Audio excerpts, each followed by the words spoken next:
The tattoo needle is Joyce Winstanley's paintbrush. The human body is her canvas.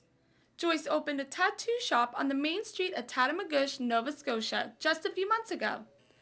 3 years ago, it wasn't a tattoo gun in her hand, it was a spatula.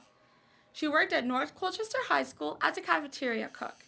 She likes providing a rebellious treat now than cooking a hot lunch. I like the idea that I'm in a small town and I know so many of the people. And I have students who now come from school that I know, and we have fun. Daniel Barrett enjoyed Joyce's cooking at school, but also had a lot of fun when he was tattooed by her. It is his dream guitar, a Fender Strat. Hey, I know she can draw.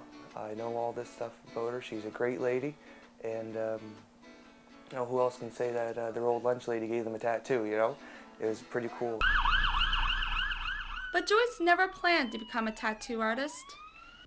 It felt like normal routine for Joyce. She would get up, have her morning tea, her breakfast, get ready for work, and jump into her truck.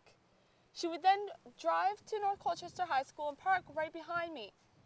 But it was one morning in early spring of 2007 where she thought that everything would change forever.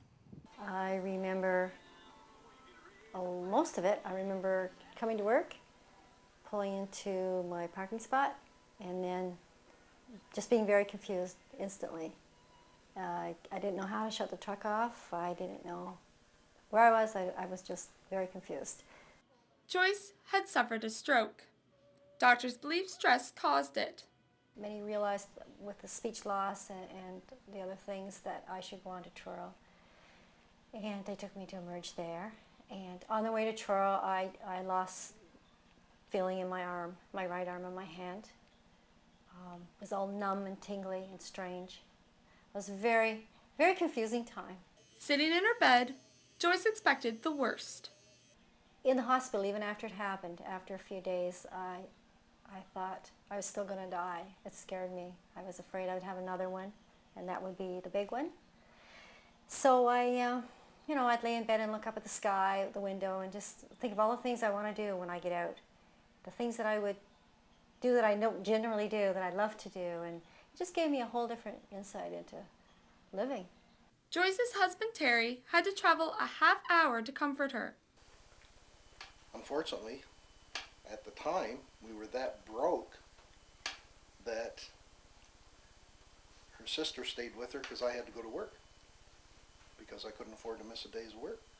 It just would have been another stress on her, another stress on me. So I went, but the next day I couldn't go. I had to take the day off, and I went and spent the evening with her. But I remember that day thinking everything was changing. Everything did change. Joyce had a new zest for life after her recovery. She boarded an airplane and spent 7 months in St. Catharines, Ontario, to learn the art of tattooing from her son, Justin. This was the longest Terry and Joyce had ever spent away from each other during their 34 years of marriage. Well, there goes my image for sure, but I used to just cuddle her pillow, hug it. And we talked every day. Joyce still finds it difficult to work long hours and her concentration is poor. She takes 2 types of medication, but she believes it was her dream of tattooing that helped her get better faster. Her story has now left its mark on the people in her community. I try to hang on to it. I lose it sometimes because you get caught up in daily living, what's important, and today is all you have, really. This is Joanne Goodall with Stu Journalism.